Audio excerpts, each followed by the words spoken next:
मंत्रिपरिषद के मेरे साथी डॉक्टर हर्षवर्धन जी, मंचस्थ सभी महानुभाव और आज के दिवस के केंद्र बिंदु वे सभी डिग्रीधारी जो आज इस कैंपस को छोड़कर के एक नई जिम्मेवारी की ओर कदम रख रहे हैं। मैं आप सबको हृदय से बहुत बहुत शुभकामनाएं देता हूं।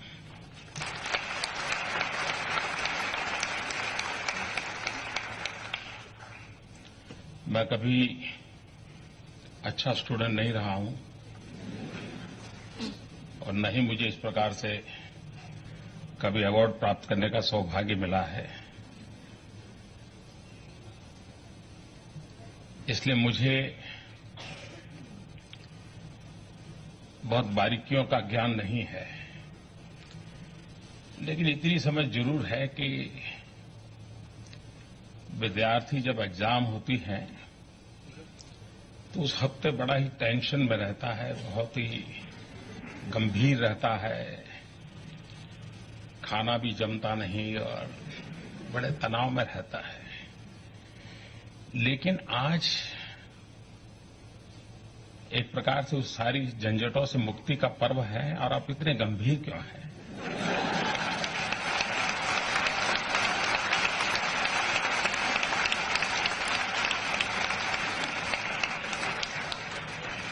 मैं कब से देख रहा था कि क्या कारण है भाई, ये इतना क्या मिश्रा जी, क्या कारण है?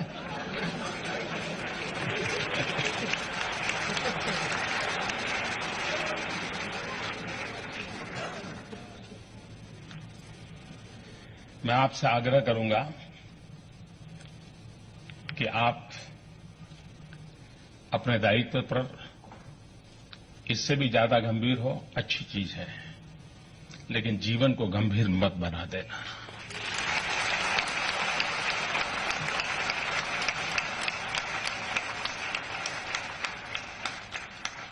जिंदगी को हंसते खेलते संकटों से गुजरने की आदत बनाते हुए चलना और उसका जो आनंद है वो बड़ा ही अलग होता है। हमारे देश में अगर पुराने शास्त्रों की तरफ देखें तो पहला कॉन्वोकेशन, इसका उल्लेख तैत्तिरीय उपनिषद में आता है। वेद काल में गुरु शिष्य जब परंपरा थी और शिष्य जब विद्यार्थी काल समाप्त करके जाता था तो उसका प्रथम उल्लेख तैत्तिरीय उपनिषद में आता है कि कैसे कॉन्वोकेशन की क्या कल्पना थी। वो परंपरा अब भी चल रही है, नए रंग रूप के साथ चल रही है। मेरा एक दो सुझाव जरूर है, क्या कभी हम इस कॉन्वोकेशन में एक स्पेशल गेस्ट की परंपरा खड़ी कर सकते हैं क्या? और स्पेशल गेस्ट का मेरा मतलब है कि गरीब बस्ती में जो स्कूल्स हैं, गरीब परिवार के बच्चे जहां पढ़ते हैं, ऐसे एक सिलेक्टेड 8वीं 9वीं कक्षा के बच्चे 30, 40, 50 जो भी आपकी कैपेसिटी हो, उनको ये कॉन्वोकेशन में स्पेशल गेस्ट के रूप में बुलाया जाए, बिठाया जाए और वो देखें ये दुनिया क्या है। जो काम शायद उसका एक टीचर नहीं कर पाएगा, उस बालक मन में 1 घंटे 2 घंटे का ये अवसर उसके मन में एक जिज्ञासा पैदा करेगा, उसके मन में भी सपने जगाएगा, उसको भी लगेगा कभी मेरी जिंदगी में ये अवसर आए। आप कल्पना कर सकते हैं कितना बड़ा इसका इम्पैक्ट हो सकता है।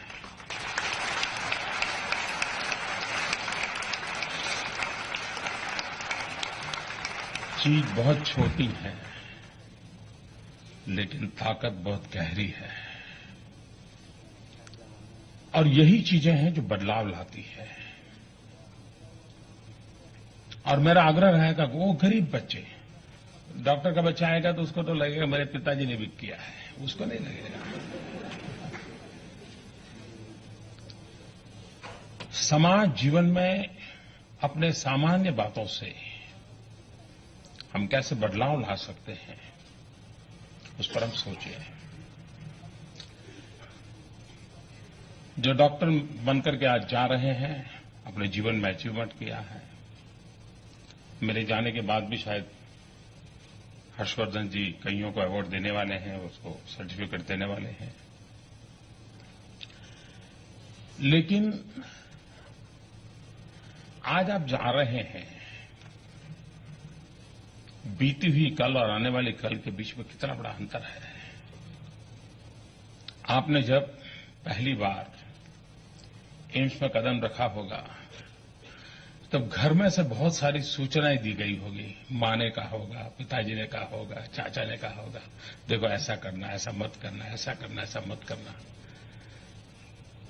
ट्रेन में बैठे होंगे तो कहा होगा, देख खिड़की एक बार मत देखना। कोई अनजान व्यक्ति कुछ देता है तो मत लेना। बहुत कुछ कहा होगा। एक प्रकार से आज भी वही पल है। कॉन्वोकेशन एक प्रकार से आखिरी कदम रखते समय परामर्श देने का एक पल होती है। कभी आप सोचे हैं कि जब आप क्लासरूम में थे, आप इंस्टीट्यूट में थे, आप पढ़ रहे थे, तब आप कितने प्रोटेक्टेड थे। कोई कठिनाई आई तो सीनियर साथी मिल जाता था, बताता था। समाधान नहीं हुआ तो प्रोफेसर मिल जाते थे, प्रोफेसर नहीं मिले तो डीन मिल जाते थे। बहुत एवेन्यूज रहते थे कि जहां पर आप आपके समस्याओं का, आपकी जिज्ञासा का समाधान खोज सकते थे। आप कभी यहां काम करते थे, आपके हॉस्टल लाइफ रहा होगा, परिवार का कोई नहीं होगा जो आपको हर पल ये कहता होगा ये करो, ये मत करो। लेकिन कोई न कोई तो होगा, अरे यार क्या कर रहे हो भाई। किसी ने कहा अगर भाई तुम्हारे पिताजी ने कितनी मेहनत करके तुम्हें यहां भेजा है, तुम ये कर रहे हो क्या। बहुत कुछ सुना होगा आपने, और तब आपको बुरा भी लगा होगा, यार क्या मास्टर जी हमें देते हैं, हमें मालूम नहीं क्या हमारी जिंदगी का। लेकिन कोई तो था जो आपको कहता था कि ये करो, ये मत करो। आप उस अवस्था से गुजरे हैं और काफी लंबा समय गुजरे हैं जहां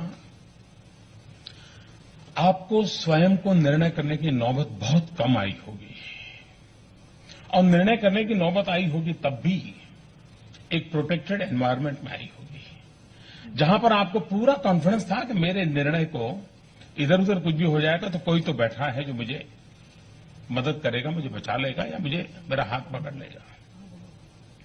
इसके बाद आप एक ऐसी दुनिया में प्रवेश कर रहे हैं जहां कोई आपका हाथ पकड़ने वाला नहीं है, जहां पर कोई आपको ये करो, ये मत करो कहने वाला नहीं है, जहां आपका कोई प्रोटेक्टेड एनवायरनमेंट नहीं है।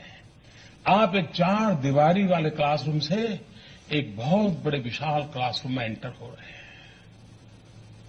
और तब जाकर के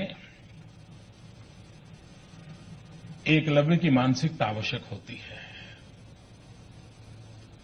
एकलव्य को प्रोटेक्टेड एनवायरनमेंट नहीं मिला था, लेकिन उसका लक्ष्य था अचीवमेंट का, और उसने अपने काल्पनिक सृष्टि की रचना की, और काल्पनिक सृष्टि के माध्यम से उसने ज्ञान अर्जित करने का प्रयास किया था। जिस पल खास करके मेडिकल प्रोफेशन के लोग या तो प्रोफेशनल क्षेत्र में जाने वाले लोग विद्यार्थी काल की समाप्ति मानते हैं, मैं समझता हूं कि अगर हमारे मन में आकाश चलो यार अब छुट्टी हो गई, बहुत दिन बिता रही है, वही हॉस्टल, वही गाउन, वही स्टेटोस्कोप, इधर दौड़ो उधर दौड़ो, चलिए मुक्ति हो गई। जो ये मानता है कि आज एंड ऑफ द जर्नी है उसकी और एक नई जर्नी में एंट्री कर रहा है, मैं समझता हूं अगर ये मन का भाव आया तो मेरा निश्चित मत है कि आप ठहराव की ओर जाकर के फंस जाएंगे, रुकावटों की झंझटों में उलझ जाएंगे। लेकिन अगर आप एक बंद क्लासरूम से एक विशाल क्लासरूम में जा रहे हैं, विद्यार्थी अवस्था भीतर हमेशा रहती है। जिन लोगों को आज सम्मानित करने का मुझे सौभाग्य मिला, 70-80 साल की आयु वाले सभी हैं, लेकिन अगर उनसे आप मिलोगे तो मुझे विश्वास है आज भी मेडिकल साइंस के लेटेस्ट डेवलपमेंट का उनको पता होगा।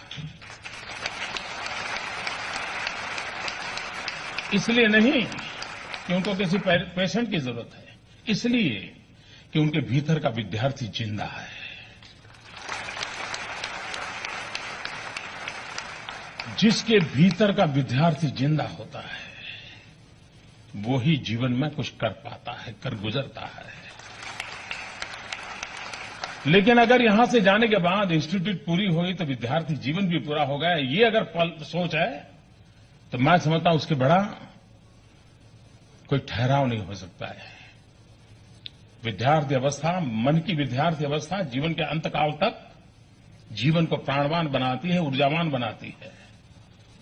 और जिस पल मन की विद्यार्थी अवस्था समाप्त हो जाती है, मृत्यु की तरफ हमारा पहला कदम शुरू हो जाता है। अभी मैं आया तो वो सज्जन बता रहे थे कि लोगों को अजरज है मोदी जी की एनर्जी का। अचरज करने जैसा है नहीं, आप मेडिकल साइंस के लोग हैं, थोड़ा इतना जोड़ दीजिए, हल पर कुछ नया करने की, सीखने की इच्छा। आपके भीतर की ऊर्जा कभी समाप्त नहीं होती है, कभी एनर्जी समाप्त नहीं होती।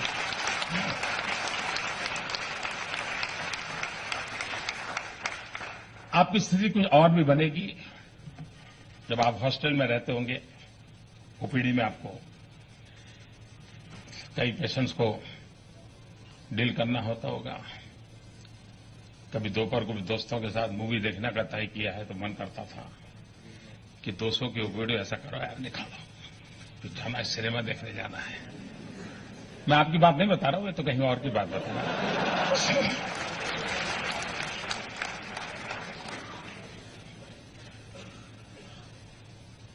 और आपने पेशेंट को कहा होगा ये खाना चाहिए, ये नहीं खाना चाहिए, इतना खाना चाहिए, इतना नहीं खाना चाहिए, सब कहा होगा। लेकिन जैसे ही आप मैस में पहुंचे होंगे, सब साथियों ने मिलकर के स्पर्धा लगाई होगी, आज तो स्पेशल डिश है, स्वीट है, देखते हैं कौन ज्यादा खाता है, ये सब किया होगा। और वही तो जिंदगी होती है दोस्तों। लेकिन आपने किसी को कहा होगा देख ये खाओ, ये मत खाओ, तब जाकर के आपने आपने आत्मा को कभी पूछा यार मैंने तो उसको ये कहा था, मैं तो ये कर रहा हूं। और इसलिए सफलता की पहली शर्त होती है, कल तक की बात अच्छी थी, किया, अच्छा किया, मैं उसको अप्रिशिएट करता हूं। लेकिन आने वाले कल में अगर मैं कैंसर का डॉक्टर हूं और शाम को धुआंधार सिगरेट जलाता रहता हूं और मैं दुनिया को कहूंगा कि भाई इससे कैंसर होता है, तो किसी के गले नहीं उतरेगा। ऊपर से हम एक उदाहरण बन जाएंगे, हाँ यार कैंसर के डॉक्टर सिगरेट पीते हैं तो मुझे क्या फर्क पड़ता है। और इसलिए मैं एक ऐसे व्यवसाय में हूं, मैं एक ऐसे क्षेत्र में कदम रख रहा हूं जहां मेरा जीवन मेरे पेशेंट की जिंदगी बन सकता है। शायद हमने बहुत कम लोगों ने सोचा होगा कि क्या एक डॉक्टर का जीवन पेशेंट की जिंदगी बन सकता है। आप कभी सोचना, आपकी हर मिनट, हर संपर्क, हर बात पेशेंट की जिंदगी बन सकता है। कभी सोच करके देखिए, बहुत कम लोग हैं जो जीवन को इस रूप में देखते हैं। मैं आशा करता हूं आज जो ये नई पीढ़ी जा रही है वो उस पर सोचेगी। उसी प्रकार से हम डॉक्टर बने, कभी अपनी ओर देखें। क्या आपके पिताजी के पास पैसे थे इसलिए आपने पाया? क्या आपके प्रोफेसर बहुत अच्छे थे इसलिए सब हुआ? क्या सरकार ने बहुत बढ़िया इमारत बनाई थी, एम्स बन गया था, इसके कारण हुआ? आप थोड़े मेहनती थे इसलिए हुआ? अगर यही सोच हमारी सीमित रहेगी तो शायद हमें जिंदगी पर देखने का हमारा दृष्टिकोण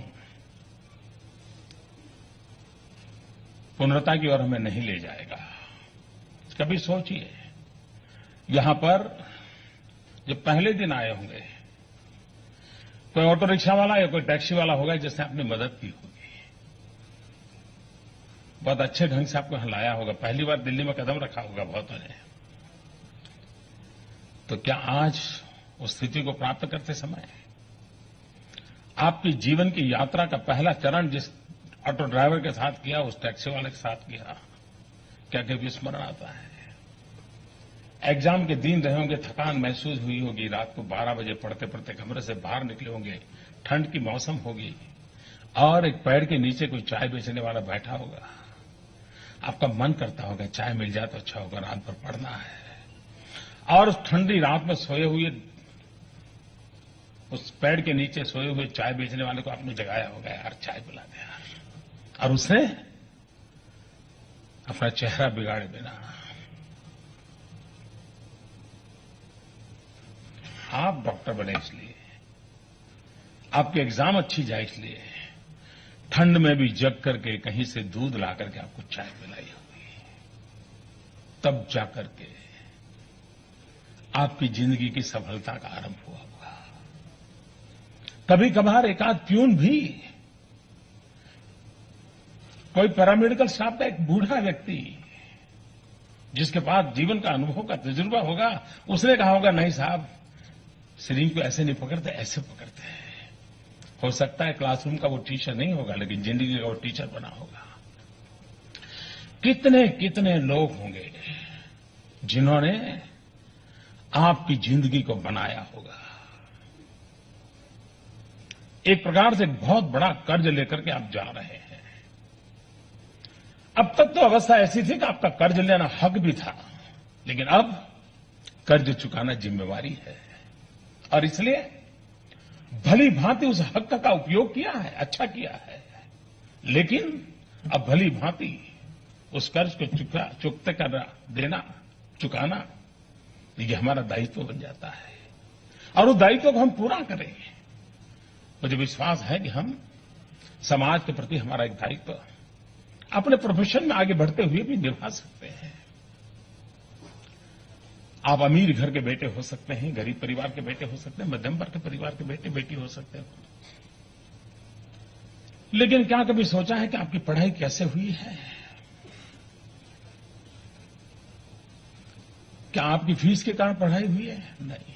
क्या स्कॉलरशिप के कारण हुई है? नहीं। इन व्यवस्थाओं का विकास तब हुआ होगा जब किसी गरीब की एक स्कूल बनाने का बजट यहां डाइवर्ट किया गया होगा। किसी गांव के अंदर बस जाए तो गांव वालों की सुविधा बढ़े, हो सकता है वो बस चालू नहीं की होगी, वो बजट यहां डाइवर्ट किया गया होगा। समाज के कई क्षेत्रों के विकास की संभावनाओं को रोक करके इसे डेवलप करने के लिए कभी न कभी प्रयास हुआ होगा। एक प्रकार से उसके हक का छीन करके हमारे पास पहुंचा है, जिसके कारण हम लाभान्वित हैं, और ये जरूरत थी इसलिए करना पड़ा होगा, क्योंकि अगर इतने बड़े देश में मेडिकल प्रोफेशन को बढ़ावा नहीं देते हैं तो देश में बहुत बड़ा संकट आ सकता है, अनिवार्य रहा होगा। लेकिन कोई तो कारण होगा कि समाज के किसी न किसी हक का मैंने लिया है, तब जाकर के मैं इस अवस्था को पहुंचा हूं। क्या मैं हर पल अपने जीवन में उस बात को याद करूंगा कि हां भाई, मैं सिर्फ डॉक्टर बना हूं ऐसा नहीं है, ये मेरे सामने आया हुआ हर व्यक्ति किसी न कोई इनको योगदान दिया है, तब जाकर मैं इस अवस्था को पहुंचा हूं। मुझ पर उसका अधिकार है, मुझ पर उसका अधिकार है। मैं नहीं जानता हूं जो लोग यहां से पढ़ाई की और विदेश चले गए, उनके दिल में यह बात पहुंचेगी कि नहीं पहुंचेगी।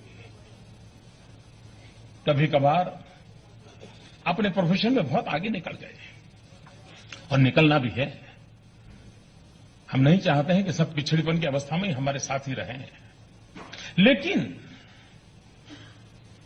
कभी हम भी तो यार दोस्तों के साथ छुट्टी मनाने जाते हैं। कितने ही पेशेंट क्यों न हो, कितनी बीमारियों की संभावना क्या न हो, लेकिन जिंदगी ऐसी है कि भी कभी न कभी उसकी चेतना के लिए 7 दिन 10 दिन अपने साथियों के साथ बाहर जाते हैं।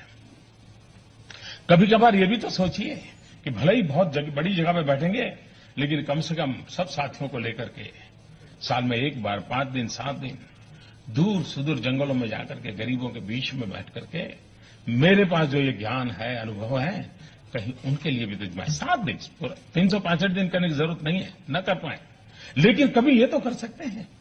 अगर इस प्रकार का हम संकल्प करके आज जाते हैं और इतनी बड़ी शक्ति लगती है, समाज की शक्ति से बड़ी कोई शक्ति नहीं हो सकती है, और हम एक समाज के बहुत चेतनवंत पुर्जा है, हम क्या कुछ नहीं कर सकते हैं। उस भाव को लेकर के अगर हम चलते हैं तो हम बहुत बड़ी सेवा समाज की कर सकते हैं। कभी कभार मैंने देखा है सफल डॉक्टर और विफल डॉक्टर के बीच में आपने अंतर कभी देखा है क्या? कुछ डॉक्टर होते हैं जो बीमारी के संबंध में बहुत फोकस होते हैं और इतनी गहराई से उस चीजों को हैंडल करते हैं,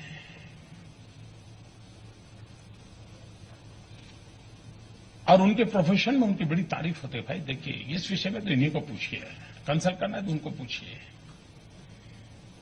लेकिन कभी कभार उसकी एक सीमा आ जाती है। दूसरे प्रकार के डॉक्टर होते हैं,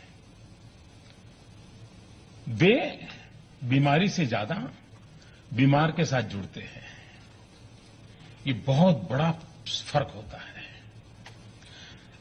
बीमारी से जुड़ने वाला बहुत फोकस एक्टिविटी करके बीमारी को ट्रीट करता है, लेकिन वो डॉक्टर जो बीमार से जुड़ता है, वो उसके भीतर बीमारी से लड़ने की बहुत बड़ी ताकत पैदा कर देता है। और इसलिए डॉक्टर के लिए ये बहुत बड़ी आवश्यकता होती है कि वह उस इंसान को इंसान के रूप में ट्रीट कर रहा है कि उसके एक पुर्जे को हाथ लगा रहा है जिस पुर्जे की तकलीफ है। तो मैं नहीं मानता हूं कि वो डॉक्टर लोकप्रिय बन सकता है, वो सफल हो सकता है।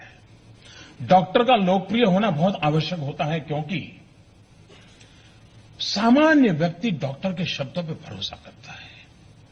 हमें भी अंदाज नहीं होता, हम कह देते हैं कि देखो भाई जरा इतना संभाल लेना। बहुत पेशेंट होते हैं जो उसको एक शब्द यानी घोषवाक्य मान करके जिंदगी भर उसको स्वीकार कर लेते हैं, तब जाकर के हमारा दायित्व कितना बढ़ जाता है।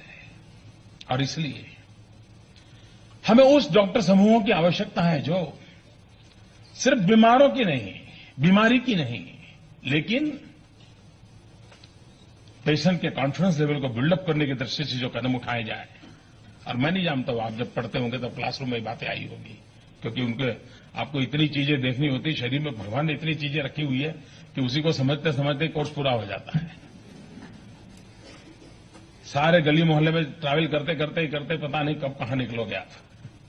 और इसलिए ये बहुत बड़ी आवश्यकता होती है। जब मैं इस क्षेत्र में जा रहा हूं तो मैं एक समाज की जिम्मेवारी ले रहा हूं, और समाज की जिम्मेवारी को निभाने के लिए हम कोशिश कर रहे हैं। हमारे देश में बाय एंड लार्ज पहले के लोग थे जो रात को भी मेहनत कर करके रिकॉर्ड मेंटेन करते थे, और वो पेशेंट की हिस्ट्री, बीमारी की हिस्ट्री कभी कभार भविष्य के लिए बहुत काम आती है। आज युग बदल चुका है। डिजिटल रिवॉल्यूशन एक बहुत बड़ी ताकत है। एक डॉक्टर के नाते मैं अभी से 2 या 3 क्षेत्रों में फोकस करके केस हिस्ट्री के रिकॉर्ड बनाता चलूं, उसका एनालिसिस करता चलूं। कभी कभार मेरे सीनियरों से उसकी डिबेट करूं, चर्चा करूं। मैं भी साइंस मैगजीन्स के अंदर मेरे आर्टिकल छपे, इसके लिए आग्रही बनूं। भारत को बहुत अनिवार्य है दोस्तों। कि हमारे मेडिकल प्रोफेशन के लोग अमेरिका के अंदर उनका बड़ा दबदबा है। सामान्य दुनिया के कई देश ऐसे हैं कि गंभीर से गंभीर बीमारी हो, अस्पताल में ऑपरेशन थिएटर में ले जाते हो, लेकिन जब तक वो हिंदुस्तानी डॉक्टर का चेहरा नहीं देखता है तब तक उसका विश्वास नहीं बढ़ता है। ये हमने अचीव किया। बाय एंड लार्ज हर पेशेंट विश्व में जहां भी उसको परिचय आया तो चाहता नहीं यार आप तो है लेकिन उनको जरा बुला लीजिए। ये एक छोटी बात नहीं है। लेकिन हम रिसर्च के क्षेत्र में बहुत पीछे हैं और रिसर्च के क्षेत्र के में ये आवश्यक है कि हम केस हिस्ट्री के प्रति ज्यादा कॉन्शियस बने। हम पेशेंट की हर चीज को बारीकी से लिखते रहे, एनालिसिस करते रहे, 10 पेशेंट को देखते रहे। हो सकता है धीरे धीरे 2-4 साल के आपकी इस मेहनत का परिणाम ये आएगा कि आप मानव जात के लिए बहुत बड़ा कंट्रीब्यूट कर सकते हैं और हो सकता है आप में से कोई मेडिकल साइंस का रिसर्च साइंटिस्ट बन सकता है। मानव जात के कल्याण के लिए मैं समस्याओं को ट्रीट करता रहूं एक रास्ता है, लेकिन मैं मानव जात की संभावित समस्याओं के समाधान के लिए कुछ नई चीजें खोज करके दे दूं, हो सकता है मेरा कंट्रीब्यूशन बहुत बड़ा हो सकता है। और इसलिए ये काम कोई और नहीं करेगा। और आज मेडिकल साइंस आज से 10 साल पहले और आज में बहुत बड़ा बदलाव आया है। टेक्नोलॉजी ने बहुत बड़ी जगह ले ली है मेडिकल साइंस में। एक जमाना था जब गांव में एक वैद्यराज हुआ करते थे और गांव स्वस्थ होता था, गांव बीमार नहीं होता था। आज आंख का डॉक्टर अलग है, कान का अलग है। वो दिन भी दूर नहीं, बाईं आंख वाला एक होगा, दाहिनी आंख वाला दूसरा होगा।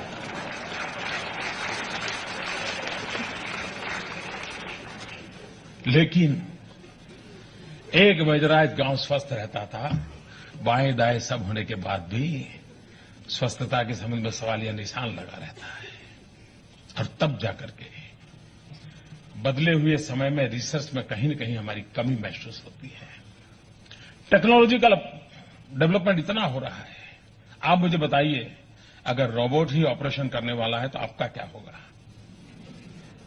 एक प्रोग्रामिंग हो जाएगा, प्रोग्रामिंग करके रोबोट जाएगा, जहां भी काटना वाटना है काट करके बाद आएगा, बाद में पैरामेडिकल स्टाफ है वही देखता रहेगा। अब तो कहीं निकल ही जाएंगे। मैं आपको डरा नहीं रहा हूं। मैं आपको डरा नहीं रहा हूं।